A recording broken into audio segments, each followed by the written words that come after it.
Gaura SenGupta, Chief Economist, IDFC First Bank, is joining us. Along with him is Mr. Ajay Dua, former Secretary, the Ministry of Commerce. Thank you very much, Mr. Dua and Gaura, for joining us here on ET. Now, to you first, Gaura. What really stood out for you, especially when he spoke about, the several sectors that he touched upon, which will help India achieve Viksit Bharat? How are we progressing on these fronts, and what needs to be prioritized from an India standpoint vis-a-vis the challenges that we are facing, globally? And it's not just India, but several other countries as well. What is it that we need to focus on from what the Prime Minister essentially spoke about, which will help us achieve this aim of Viksit Bharat 2047? Thank you so much for having me. I think what stood out was the emphasis on self-reliance, the fact that we need to build capacities in renewable energy capacities in semiconductor segment, the fact that reinforcing our MSME sector, exports via FTA. So basically, I think the theme was a much more ring fencing on the economy, given the fact that you have a very challenging global environment where you keep getting one sort of, whether it's geopolitics or it's a supply side shock.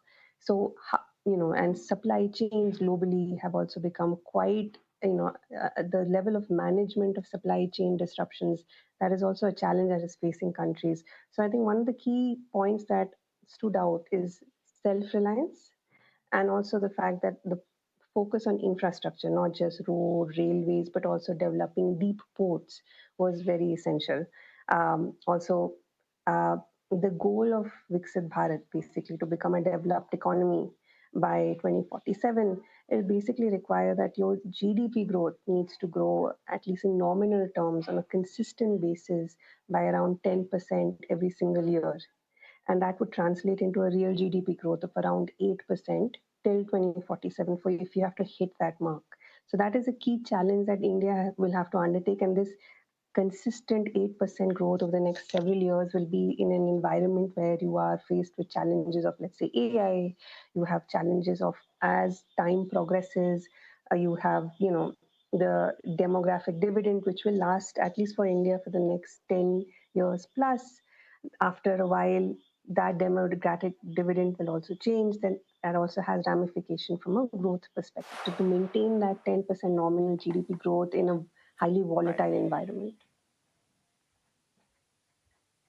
Absolutely. And whether that's achievable or not, or whether that will be achieved or not, that is something that we need to see. But Gaura, thank you very much for your opening remarks. Mr. Dua, since you work with the Ministry of Commerce and you have commented earlier on several matters related to trade, the Prime Minister spoke about weaponization of trade in several aspects. He spoke about petrol, he spoke about crude, gas, urea, etc. He also said that India's FTAs with nearly 40 countries are going to transform the export ecosystem. But what kind of growth do you see coming in on the trade front, especially when it comes to the operationalization of these FTAs? Are these really going to sort of add value to India's growth, particularly when it comes to trade? Thank you for having me in this discussion. I think these would. We are in these 40 FTAs which are being mentioned. They are at different stages of negotiation, different stages of implementation, because even after signing, they need to be ratified by the specified bodies in each country. So we do have 15 to 16 FTAs which are operational. Initially, in the initial ones, if you would recall, the ones which we had signed with the Far Eastern countries, Japan and Korea, we had discovered that we hadn't taken enough care and that our imports from these countries were increasing rather than our exports to them. So we then took a break, and since then we've been far more careful and have been trying to review how and trying to take care that the benefits of these FTAs flow to India as much as to the other countries. I would say that has started to come into effect. We have seen now our exports have started increasing, be these with UAE, with Australia, and now we are also finding of late that our exports to the United States, despite the tariffs, we are experiencing an increase. So I think, though we do not have an FTA as yet with the US, Europe, we are looking forward to having fair amount of increase in our trade. be it with the European Union or the UK, with which our FTA has come into Right, sir. effect. So going forward, I'm positive that Right, with sir. due care taken while drafting these, we would see both Right, our sir. imports as well as exports increasing and narrowing of our the trade deficit with the rest of the world.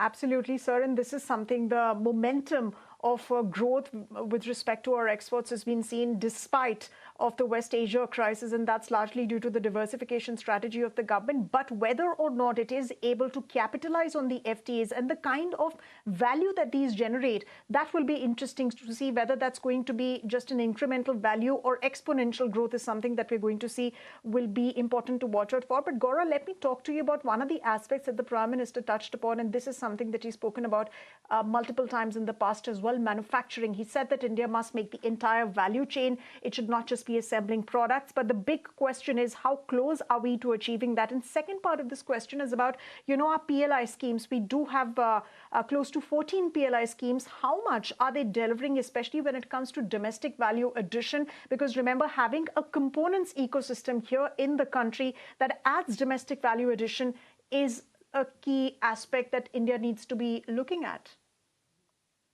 Definitely. I mean, being part of the global value chain is a key challenge for India, especially manufacturing. The share of manufacturing in our GDP is around 17%. And it's been, if you look at India's share in global merchandise exports, it's been less than 2%, and it's been stagnant.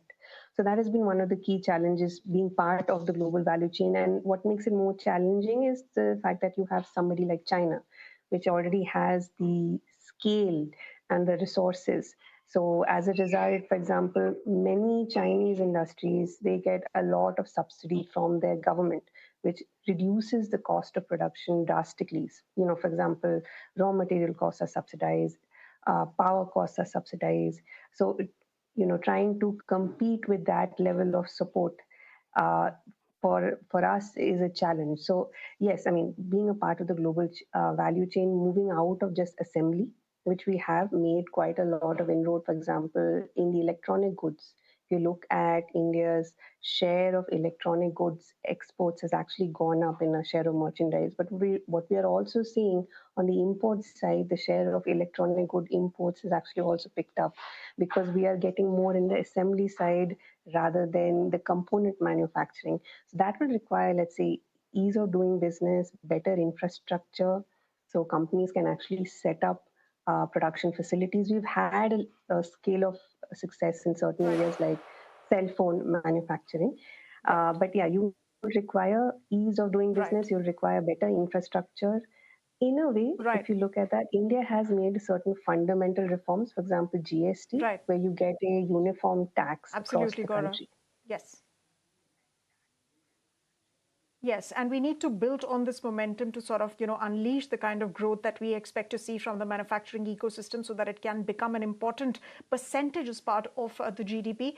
Let me come to you, Mr. Dua. Mr. Dua, when we talk about energy security, of course, India remains heavily dependent on imported crude, even though our strategy is essentially to diversify our sources of crude. But with the kind of warring blocks that we have seen across the globe, the kind of commentary that's been coming in from several quarters across the globe. How do you think India can do that, and how do you think India can realistically reduce its import dependence, on any one particular geography, any one particular country? One, I think the way forward is to move away from hydrocarbons, but that's going to take time. Having said that, I think our goal should be that whatever increased power requirement is there in the country, we should try and get it from the renewables. We should try and get it from nuclear power. And nuclear power, Prime Minister did talk about 7 or 8 large nuclear reactors. I'm talking about the smaller ones also, for which the Shanti Act was passed, saying that which are modular form, and trying to render all support for such smaller ones which will come up quicker, which are no longer dependent upon the technology advances for which we are dependent on the larger ones, that is moving from the fission model to the fusion, making more use of thorium, locally available thorium compared to the imported uranium. Those are the issues for the larger reactors which the PM talked about. But I think the smaller ones, the SMRs, the world is ready to invest in India. Now we need to become, and I'm saying it rather categorically, much more investor friendly. The world is now looking at us after the diversification, call for diversification with what's happening in Ukraine, what's happening in the Gulf, etc. India has become a strong candidate for greater investment, be it GCCs, be it data centers. Yes, all of them are going to have a degree of problem.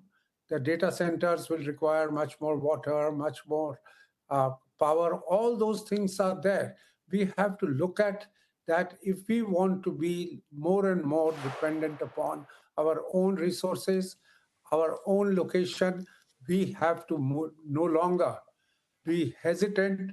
If it comes to it, let's set up the data centers in rural India. If the land is an issue, water may or may not be where there is ample amount of water, where get our transmission in order so that the power which has to be moved for the data centers is much more easily possible. It's not dependent upon land availability in the urban areas or the periphery of urban areas. Nuclear power plants, about the locations, we've been fighting so much. Whether a plant can be set up in Ratnagiri, or whether a plant for the French can be set up somewhere else. Despite the 2006 agreement, you've seen not one plant came up under that. One for the fight, the corals, the internal internecine fights there. So all that I'm trying to say is, yes, we must move away from fossil fuels.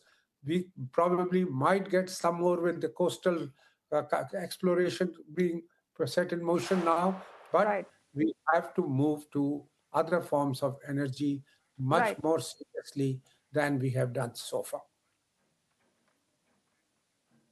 Absolutely, sir. So we need to diversify and keep diversifying, whether it's related to trade, whether it's related to our energy sourcing. These are going to be key aspects. And of course, like you said, Gaura and sir, local value addition is going to be important when we talk about manufacturing, whether it's semiconductors, whether it's AI, whether it's quantum, or whether it's defense and nuclear. Local value addition is the need of the hour, and we need to double down to make sure that India gets integrated into supply chains, thereby strengthening our domestic value addition right here in the country.